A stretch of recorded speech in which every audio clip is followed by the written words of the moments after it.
Hello everyone and very welcome to my YouTube channel Laiba's English Corner. In our today's video, we are going to discuss chapter number 2 from New Oxford Modern English and the title is The Newcomer. It is a very interesting and short poem. We will discuss from the start and we will move forward to the exercises till the end. So before moving forward to the video, it's a request to subscribe my channel for further English, grammatical and educational videos which are almost uploaded on the daily basis. So we will start with words to know. First word is blotted. Much bigger than desired. तो much bigger than desired का मतलब है कि कोई ऐसी चीज़ जो कि बहुत बड़ी हो, ठीक है, जो चीज़ बहुत बड़ी हो उसको हम कहेंगे blotted. अब यहाँ पे पोएम के अंदर हमारे पास एक लाइन जो है वो आई है, I heard a bloated thrush sing. Bloated thrush मतलब हमारी सोच से बड़ी थ्रश वहाँ पे मौजूद थी. अब नेक्स्ट वर्ड है थ्रश. थ्रश क्या होता है? A type of bird. हमारे पास एक बर्ड होता है जिसको हम कहेंगे थ्रश, और थ्रश जो है वो अपनी सिंगिंग के लिए माना जाता है. ठीक है, दो वर्ड्स हमारे हो गए, ब्लॉटेड और थ्रश. थर्ड है not even the ghost of. Means not even the slightest trace of, कि जिसका कोई भी पीछे निशान ना हो, कोई भी ट्रेस ना हो. फोर्थ वर्ड है वरन. वरन का मतलब है an area where rabbits live in burrows. ठीक है, ये वो जगह होती है जहाँ पे रैबिट्स रहते हैं. बोरोज का मतलब क्या है? ऐसे होल या ऐसी टनल्स. और लास्ट वर्ड है डो, जिसका मतलब है अ फीमेल डियर. अब हम चलते हैं अपनी पोएम की तरफ और इसके मीनिंग को समझते हैं. There is something new in the river, the fish said as it swam. It's got no scales, no fins, and no gills, and ignores the impassable dam. कि रिवर में कुछ तो नया है. ये किसने बोला? ये फिश ने बोला. जैसे ही वो उसमें स्विमिंग कर रही थी पानी के अंदर, रिवर के अंदर, तो उसने बोला कि आज कुछ तो नया है रिवर के अंदर, जिसके पास कोई स्केल्स भी नहीं है, कोई फिन्स भी नहीं है, कोई गिल्स भी नहीं है, और इग्नोर करती है the impassable dam. Impassable dam mean impossible. अब यहाँ पर रेफर किया जा रहा है किसी बैरियर को, ठीक है, और बताया जा रहा है कि जो न्यू क्रिएचर वहाँ पर आया था उसकी यूनिक क्वालिटीज़ हैं. उनके पास ये तीनों चीज़ें नहीं हैं, लेकिन फिर भी वो जो है सब कुछ कर सकती है. There is something new in the trees. I heard a bloated thrush sing. It's got no beak, no claws, and no feathers, and not even the ghost of a wing. कि ट्रीज के अंदर भी कुछ नया है. मैंने blotted thrust को गाते हुए सुना. अब ब्लॉटेड थ्रश मतलब स्वलन, थ्रश मतलब वो परिंदा जो गाता है. तो मैंने उसको गाते हुए सुना, लेकिन उसके पास तो कोई बीक नहीं थी, कोई क्लॉ नहीं था, कोई फेदर्स नहीं थे. Not even the ghost of a wing. ठीक है, और ghost of a wing mean not even the slightest trace of, कि उसका कोई स्लाइटेस्ट ट्रेस भी नहीं था. There is something new in the warren, said the rabbit to the door. It's got no fur, no eyes and no paws, yet digs deeper than we dare go. अब rabbit कहता है कि Warren के अंदर जहाँ पर वो रहते हैं, ठीक है, उन होल्स के अंदर, वो कहता है कि यहाँ पर भी एक नई चीज़ आई है. अब उसके कोई फर भी नहीं है, कोई आइज नहीं है, कोई पॉज नहीं है, लेकिन वो फिर भी जहाँ तक हम खोद सकते हैं, जहाँ तक हमारी हिम्मत है, वो उससे भी ज़्यादा बढ़कर जा सकता है. There is something new in the whiteness, said the snow polar bear. ठीक है, said the snow bright polar bear. अब स्नो ब्राइट पोलर बियर कहता है कि वाइटनेस में भी कुछ नया है. I saw its shadow on the glacier but it left no paw marks there. कि यहाँ पर भी कुछ नया है. ये पोलर बियर कहता है मैंने उसका शेडो ग्लेशियर पे देखा, लेकिन उसने वहां पे कोई paw marks, पंजों के निशान नहीं थे. Through the animal kingdom the news was spreading fast. अब एनिमल की किंगडम के अंदर जहाँ जितने एनिमल्स वहाँ पे रहते थे, वो एक बात दूसरे को बताते बताते वो बात पूरे एनिमल किंगडम में फैल जाती है. No beak, no claws, no feather, no scales, no fur, no gills. It lives in the trees and the water, in the soil and the snow and the hills, and it kills and kills and it kills. अब कहते हैं यहाँ पे कि animal kingdom में ये बात फैल जाती है और वो कहते हैं कि वो ऐसी चीज़ है जिसके पास ना ही कोई बीक है, ना ही कोई फेदर्स है, ना कोई स्केल है, ना कोई गिल है, ना कोई कुछ भी नहीं है, लेकिन वो दरख्तों पर भी रहते हैं, वो पानी में भी रह सकते हैं, वो हिल्स पर भी रह सकते हैं, वो स्नो एरिया में भी रह सकते हैं, इवन कि वो कहीं भी रह सकते हैं। And it kills and kills and kills, कि वो मारते हैं और बस मारते हैं। This is a very beautiful और एक बहुत मॉरल लेसन देने वाली एक पोएम है जिसका नाम है द न्यू कमर, और इसके राइटर हमारे पास हैं ब्रायन पैटन। अब हम देखेंगे about the poet. Brian Patten was born in 1946 in Liverpool, England. He left school at 15 and joined a newspaper to write a column about popular music. Through this column, he met other poets and made a name for himself as a poet. He has written many collections of poems for adults as well as children and has made them immediately accessible to a wider audience by reading them himself in the performances. Patton's poems are a mix between the serious and the humorous. They have been translated into many European languages. His most popular collection include Gargling with Jelly, a collection of poems 1985, The Blue and the Greek Ark, An Alphabet for Planet Earth, and Juggling with Gorbils. So as a whole if we summarize कि जो Brian pattern हैं वो Liverpool England के अंदर पैदा हुए। वो उन्होंने 15 ईयर्स ऑफ एज के अंदर अपने न्यूज़पेपर को ज्वाइन कर लिया। वहाँ पे वो न्यूज़पेपर पे कॉलम लिखते थे, और किसके ऊपर लिखते थे कॉलम? पॉपुलर म्यूज़िक के ऊपर लिखते थे। इसके साथ साथ उन्होंने बहुत से पोइट्स के साथ मिले उन कॉलम्स के ज़रिए ही, और अपना नाम बनाया। उनकी जो पोइम्स होती थी वो मिक्सचर होती थी। अब किस चीज़ का मिक्सचर था कि वो सीरियस भी होते थे और वो ह्यूमरस जो स्टाइल में भी लिखते थे। तो अब हम चलते हैं एक्सरसाइज की तरफ। एक्सरसाइज के अंदर हमारे पास ए पार्ट है अंडरस्टैंडिंग द पोएम। अब जो हमें अंडरस्टैंडिंग हमने पोएम से ली कि डिफरेंट क्रिएचर्स किसके बारे में डिफरेंट बातें कर रहे थे, और एट द एंड उन्होंने रेफर किया कि जो ह्यूमन बीइंग्स हैं वो क्या करते हैं, किल्स एंड इट किल्स। तो अब हम करेंगे आंसर। हमारे पास कुछ होंगे क्वेश्चंस। सो हमारे पास A part understanding the poem में फर्स्ट है आंसर द फॉलोइंग क्वेश्चंस। इसका ए पार्ट हमारे पास, how do the animals feel about the newcomer, what do you think is the main emotion in the poem.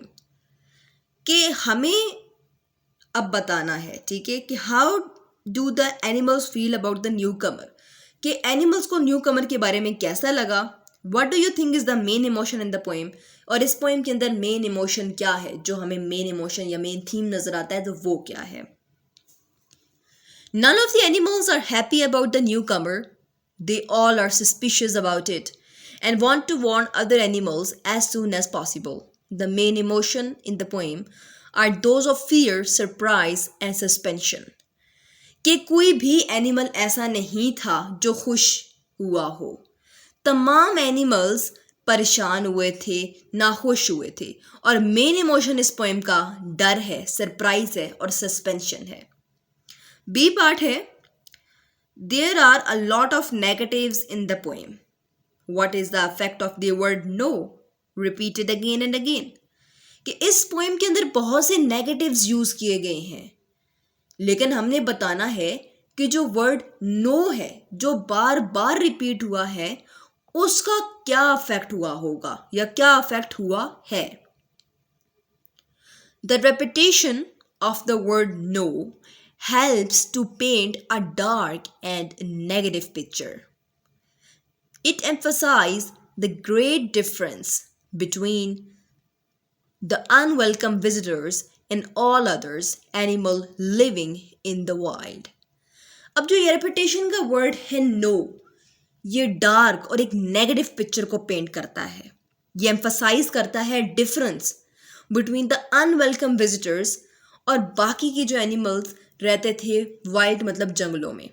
अब जो human है वो एक अनवेलकम विजिटर है, उसको किसी ने कोई वेलकम नहीं किया और कोई भी उसको देखकर खुश नहीं हुआ. तो ये जो वर्ड नो है ये डार्क और नेगेटिव पिक्चर पेंट करता है. सी पार्ट है, What is meant by not even the ghost of a wing? अब ये जो लाइन हमारे पास पोएम की है इसका क्या मीनिंग है? Some creatures have wing but cannot fly, while others seems to fly but don't have wings. अब कुछ क्रिएचर्स फ्लाई करते हैं क्योंकि उनके पास विंग्स हैं और कुछ फ्लाई नहीं कर पाते क्योंकि उनके पास विंग्स नहीं है. For example flying squirrel, bats, अब इनके पास विंग्स नहीं है लेकिन फिर भी ये फ्लाई कर जाते हैं. But human do not have feathers और विंग लाइक पार्ट्स. लेकिन ह्यूमन के पास ना ही कोई फीदर है, ना ही कोई विंग लाइक पार्ट है, ना ही कोई हमारे पास ऐसे पार्ट होते हैं कि जिससे हम उड़ सकें.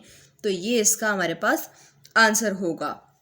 डी पार्ट है what do the humans do in the river and in the Warren. कि ह्यूमंस जो हैं वो रिवर के अंदर और वॉरन के अंदर क्या कर रहे थे. वॉरन कौन सी जगह थी जहाँ पे रैबिट्स रहते हैं.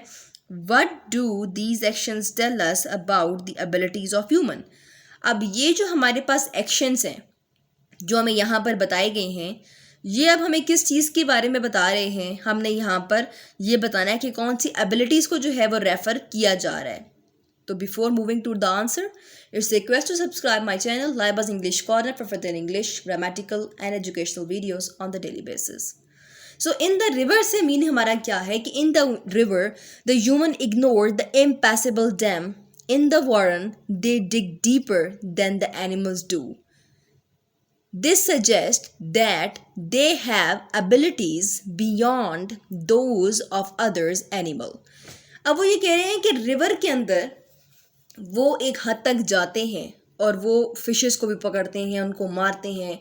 और दूसरी जगह पे कहते हैं कि जहाँ तक रैबिट नहीं खोद सकते वो वहाँ तक भी खोद कर चले जाते हैं. और ये सजेस्ट करता है कि जो ह्यूमन है उसके पास एबिलिटीज़ हैं जो कि एनिमल से बढ़कर हैं. ठीक है.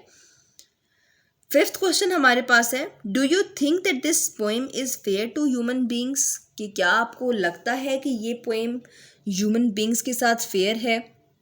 इन सम एस्पेक्ट्स के नहीं है फेयर, कुछ एस्पेक्ट्स में हम कह सकते हैं कि फेयर है भी. लेकिन अब हम देखते हैं कि इसका आंसर क्या लिखेंगे. No, this poem is not fair to human beings who are said to be like killing machines.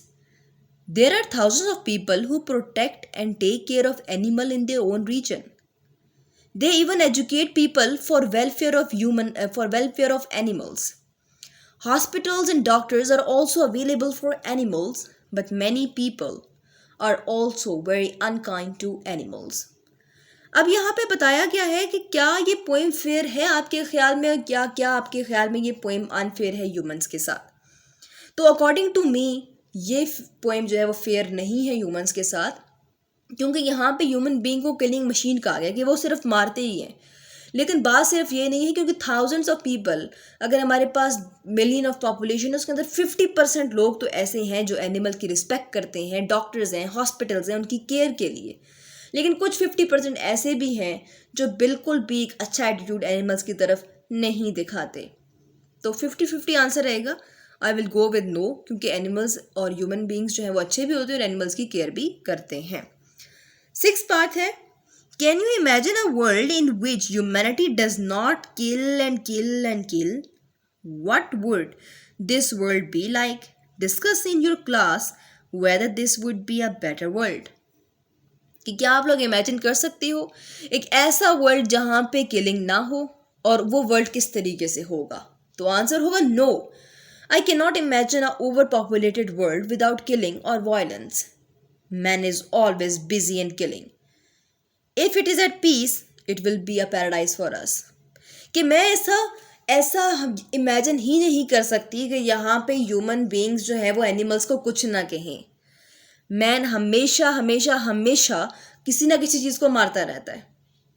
अगर आप लोग घरों में देखो तो मोस्टली एनिमल्स की चीज़ें होती हैं हमारे पास, मोस्टली वो जो है उनको पकाया और खाया जाता है. तो इंसान जो है वो हमेशा उनको मारता रहता है. तो ये जो है कहा गया है यहाँ पे कि अगर हमारे पास एक ऐसी सिचुएशन हो कि एनिमल्स को ना मारा जाए तो ये दुनिया एक जन्नत की तरह हो. सेकेंड पार्ट की तरफ चलते हैं. अंडरस्टैंडिंग द पोएम के अंदर वो है हमारे पास answer the following with reference to context. एक लाइन हमारे पास दी गई है, हमने रेफरेंस टू कॉन्टेक्स्ट के अकॉर्डिंग इसका आंसर करना है. There is something new in the whiteness, कि वाइटनेस के अंदर भी कुछ नया है। तो हम सबसे पहले रेफरेंस टू कॉन्टेक्स्ट देंगे कि these lines are taken from the poem the newcomer which is written by the poet Brian Patten. बस यहाँ तक लिखेंगे और फिर फर्स्ट क्वेश्चन की तरफ चलते हैं। हु से दीज वर्ड्स टू हुम, ये लफ्ज किसने किसको कहे थे? The snow white polar bear says these words to other animals, the fish, thrush, rabbit etcetera. अब ये words snow white polar bear ने कहे थे। किस किस को कहे थे? अदर एनिमल्स को कहे थे। अदर एनिमल्स कौन कौन से थे उसके पास? फिश थी, थ्रश था, रैबिट था एक्सेट्रा। बी पार्ट है, what else does the speaker से, कि इसके अलावा स्पीकर ने क्या बोला था। ठीक है, तो अब हमने इसका आंसर करना है कि इसके अलावा स्नो वाइट पोलर बियर ने ये तो बोला था, लेकिन उसके बाद क्या बोला था ये बताएंगे। The speaker says that he saw a shadow of the newcomer on the glacier, कि स्पीकर ने कहा था कि उसने एक शैडो देखा एक न्यू कमर का। कहाँ पे? ग्लेशियर के ऊपर। बट देयर वॉज नो पा मार्क्स देयर, लेकिन वहाँ पे उसके मौजूद होने के कोई निशान भी नहीं थे। ये किसने कहा था? स्नो वाइट पोलर बियर ने कहा था। किसको कहा था? बाकी के एनिमल्स को कहा था, जिसका पोएम में रेफरेंस दिया गया है। थर्ड पार्ट है, what was the something knew that the speaker saw. अब ऐसी कौन सी चीज़ थी, द समथिंग न्यू, कि ऐसी कौन सी चीज़ थी जो उस टाइम पर पोलर बियर ने देखी थी। अब यहाँ पे स्पीकर को उसको कहा गया है, पोलर बियर को कहा गया। वाई? बिकॉज ये लाइन्स किसने कही थी? पोलर बियर ने कही थी। तो स्पीकर कौन होगा? Polar bear. The something knew was human beings. ठीक है, अब जो हमारे पास पोलर बियर ने कोई चीज़ नई देखी थी, द न्यू कमर, तो न्यू कमर कौन था? The new Qamar was the human being, because उसने वहाँ पे ह्यूमन बींग्स को देखा था। डी पार्ट है, who else heard this news, इस न्यूज़ को और किस किस ने सुना था। तो हमने लास्ट पे देखा कि जो न्यूज़ थी वो स्प्रेड हो गई थी all over the animal kingdom के अंदर। तो आंसर होगा the whole of animal kingdom heard this news, कि जितनी भी एनिमल किंगडम थी उन्होंने ये न्यूज़ सुनी थी। तो ये हमारा हो गया रेफरेंस टू कॉन्टेक्स्ट। अब हम चलेंगे अपने थर्ड पार्ट की तरफ और उसको सॉल्व करेंगे। लेकिन अगेन आगे जाने से पहले it's a request to subscribe my channel Laiba's English corner for further English, grammatical and educational videos which are almost uploaded on the daily basis. अब हम चलते हैं थर्ड पार्ट की तरफ। थर्ड पार्ट है, describe briefly in your own words how the news about the newcomer spread.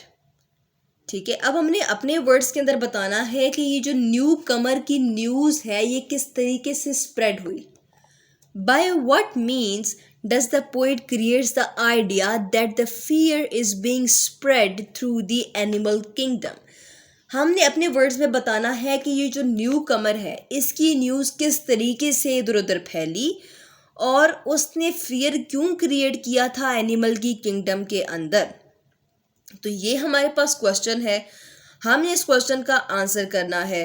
तो हमें पहले देखा है कि जो ह्यूमन बींग्स हैं वो एक as a sign of fear है टू द एनिमल्स, क्योंकि human is never fair to animal. तो अब हम देखेंगे इसका answer. The news about the newcomer spreads quickly through the animals kingdom. अब ये किस तरीके से न्यूज़ फैली थी? एनिमल किंगडम के ज़रिए फैली थी। As different animals pass the information along, जैसे कि डिफरेंट एनिमल्स ने जो है वो इन्फॉर्मेशन जो है वो इधर उधर पास की थी। The fish tells the bird, अब फिश ने किसको बताया? बर्ड को बता दिया। विच देन इन्फॉर्म्स अदर, फिर जिसने बाकियों को इन्फॉर्म किया। मतलब हमारे पास वहाँ पे भी एक चेन थी कि एक दूसरे को बताता था, दूसरे तीसरे को बताता था। इस तरीके से जो इन्फॉर्मेशन है वो फैल गई। The poet create a sense of fear, spreading by describing how the animals react anxiously and nervously, using the phrases like terror in the swallow's wing and the fear of unknown things, which show growing panic and unease among the creature. अगर आप लोगों ने यहाँ तक answer लिखना है तो लिख दो, लेकिन अगर आप लोग उसको शॉर्ट करना चाहो तो आप लोग कर सकते हो, क्योंकि हमने सिर्फ ऊपर ये क्वेश्चन पूछा गया था कि आप लोगों को मतलब बताना है कि न्यू कमर में स्प्रेड, जो मतलब न्यू कमर की न्यूज़ किस तरीके से स्प्रेड हुई, तो हमने बताना है कि वो एनिमल किंगडम के ज़रिए जो है वो स्प्रेड हुई। फिर आगे बताना है कि by what means does the poet create the idea of fear. तो आइडिया ऑफ फियर हम बता देंगे, क्योंकि ह्यूमन जो है वो एक आइडिया ऑफ फियर ही हमारे पास है, क्योंकि वो किल करता है। तो वो इस तरीके से इसका रेफरेंस आप लोग देख सकते हो। बी पार्ट है working with the words. Working with the words बहुत इंपॉर्टेंट होता है, बहुत इंटरेस्टिंग होता है, जिसमें न्यू ग्रामेटिकल चीज़ें जो हैं वो डिस्कस की जाती हैं। फर्स्ट पार्ट है do you remember reading about similes and metaphors. क्या आप लोगों को मेटाफर्स और सिमिलीज याद है? अगर नहीं याद तो आज की वीडियो में हम कर लेंगे इनको revise. Question number 1, in the poem you will find a metaphor, can you से व्हाट इट इज। कि इस पोएम में मेटाफर है, आपको पता है कि मेटाफर क्या है? सबसे पहले हम देख लेते हैं कि मेटाफर होता क्या है। A metaphor is a figure of speech that describes an object or action in a way that is not literally true but helps explain an idea or make a comparison. Metaphor हमारे पास एक figure of speech है जो describe करती है किसी भी object को या किसी भी एक्शन को इस वे के अंदर कि वो सच ना हो। फॉर एग्जाम्पल, वो हमें बताती है कि for example he is a line, तो वो सच में लाइन नहीं है, लेकिन उसका कंपैरिजन किया जा रहा है, उसका आइडिया लिया जा रहा है।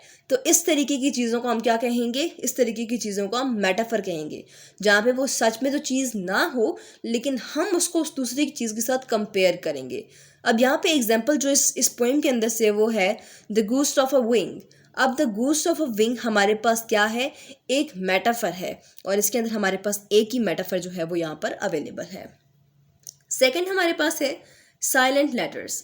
साइलेंट लेटर्स ऐसे लेटर्स होते हैं जो हमारे पास लिखे हुए तो होते हैं, लेकिन हम उनको प्रोनाउंस नहीं करते। ठीक है, अब हमारे पास पोएम के अंदर हमने देखना है डिफरेंट वर्ड्स जिनके अंदर हमारे पास साइलेंट लेटर्स हैं, और देखेंगे कि मतलब इनमें कौन कौन से लफ्ज़ों को जो है वो बोला नहीं जाता। अब एग्जाम्पल में हमारे पास है ब्राइट। अब ब्राइट के अंदर हम GH को प्रोनाउंस नहीं करते, BRIT बोलते हैं ब्राइट। ठीक है, इसी के साथ साथ हमारे पास पहला वर्ड है गूस्ट। अब गूस्ट के अंदर हम एज को नहीं बोलेंगे, गूस्ट।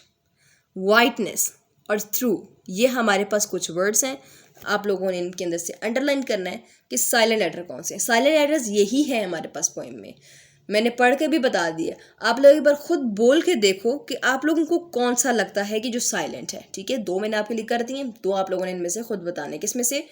वाइटनेस में से और थ्रू में से।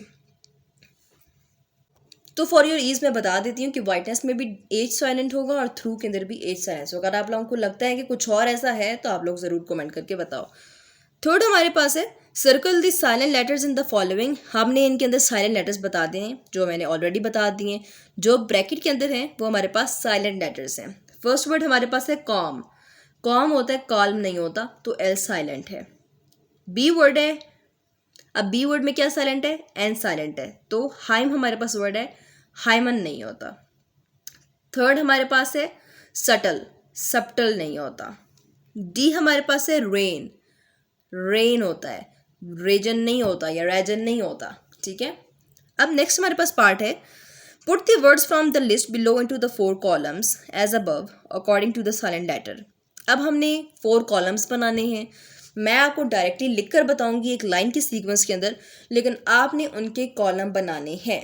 अब उस कॉलम के अंदर हम लोगों ने उस हिसाब से वर्ड्स लिखने हैं जिनका जो पार्ट जो हमारे पास साइलेंट में होगा। फर्स्ट हमारे पास है एल। अब एल किस किस वर्ड में साइलेंट है हमने वो आप लोगों ने लिखना है। मैं आपको डायरेक्ट सीधी लाइन में लिख के बता रही हूँ, सीधा भी लिख सकती हो, लेकिन उन्होंने बोला है कि कॉलम बनाए तो आप लोग कॉलम में लिखोगे। अब आई लिखो, लाइन लगाओ और उस लाइन के नीचे लिखो। फर्स्ट है एल, आर्म्स। आर्म्स के अंदर हम एल को प्रोनाउंस नहीं करेंगे। शुड, अब शुड के अंदर भी हम एल को प्रोनाउंस नहीं करेंगे। यॉक, एल प्रोनाउंस नहीं होगा। पाम, एल प्रोनाउंस नहीं होगा। आमंड, एल प्रोनाउंस नहीं होगा। सैमन, एल प्रोनाउंस नहीं होगा। नेक्स्ट हमारे पास है एन। अब एन के अंदर कौन कौन सी चीज़ें आएंगी? एन के अंदर हमारे पास आएगा ऑटम। ऑटम है, एन नहीं, ऑटमन नहीं है, एन साइलेंट है। नेक्स्ट है डैम्ड, एन साइलेंट है।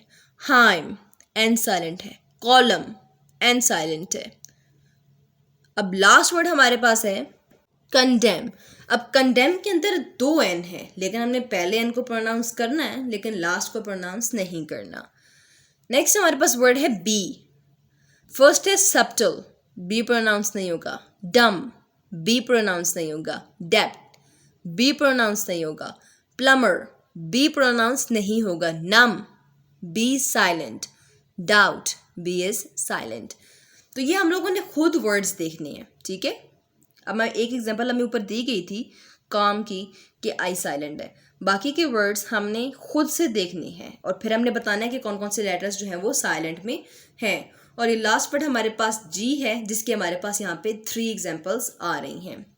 तो आई होप कि आप लोगों ने इन वर्ड्स को देखा होगा। जस्ट आप लोगों ने इन वर्ड्स को ऊंचा बोलना है, रीड इट अलाउड, और जो आप लोगों को लगता है कि जो साइलेंट है वो साइलेंट की लाइन में आ जाएंगे। तो I find these 4 words here. हमारे पास 5th पार्ट है find words in the poem. अब हमने पोएम के अंदर कुछ वर्ड्स को फाइंड करना है which have similar meaning to the following, जिनके मीनिंग जो आगे दिए गए वर्ड्स हैं उनकी तरह हों, सिमिलर हों। तो हमारे पास कुछ वर्ड्स दिए गए हैं, अब हम उनका मीनिंग देखते हैं। फर्स्ट हमारे पास जो ए वर्ड है, मतलब the first one which is obliterate. अब हमारे पास जो वर्ड ऑब्लिटरेट आया है, इसका मीनिंग जो हमारे पास चैप्टर के अंदर है, जो बुक के अंदर हमारे पास सिमिलर मीनिंग बनते हैं, वो है किल। बी पार्ट हमारे पास है इम्पेनिट्रेबल, जिसका हमारे पास वर्ड चैप्टर के अंदर पोएम के अंदर वो है इम्पॉसिबल, ना गुजर सकना।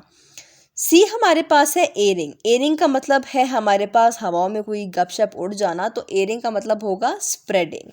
डी पार्ट, डी वर्ड हमारे पास है ट्रेस। तो ट्रेस का हमारे पास मीनिंग होगा क्या? ट्रेस का मीनिंग होगा हमारे पास कोई शेडो होना, ठीक है, कोई निशान नहीं था, कोई सबूत नहीं था, कोई साया नहीं था, तो उसको हम कहेंगे ट्रेस। ई पार्ट हमारे पास है मेक बोल्ड।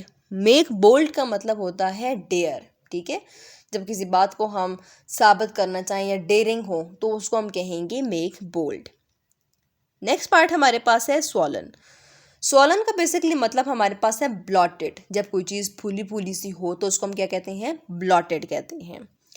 नेक्स्ट हमारे पास है डिसरिगार्ड्स। डिसरिगार्ड्स को हम क्या कहेंगे? डिसरिगार्ड्स को हम कहेंगे इग्नोर करना। सो ये हमारे पास कुछ वर्ड्स थे जिनके हमने मीनिंग देखे चैप्टर के अंदर से, और ये वर्ड्स हैं जिनके सिमिलर मीनिंग हमारे पास अवेलेबल थे। अब हम चलेंगे अपने सी पार्ट की तरफ, which is learning about language. Learning about language में हमारे पास आज बहुत इंटरेस्टिंग टॉपिक है जो कि आपके फ्यूचर के अंदर भी बहुत बार रिपीट होगा, विच इज़ क्लॉजेज। तो आज हम डिस्कस करेंगे कि क्लॉज क्या होता है और फ्रेज क्या होती है।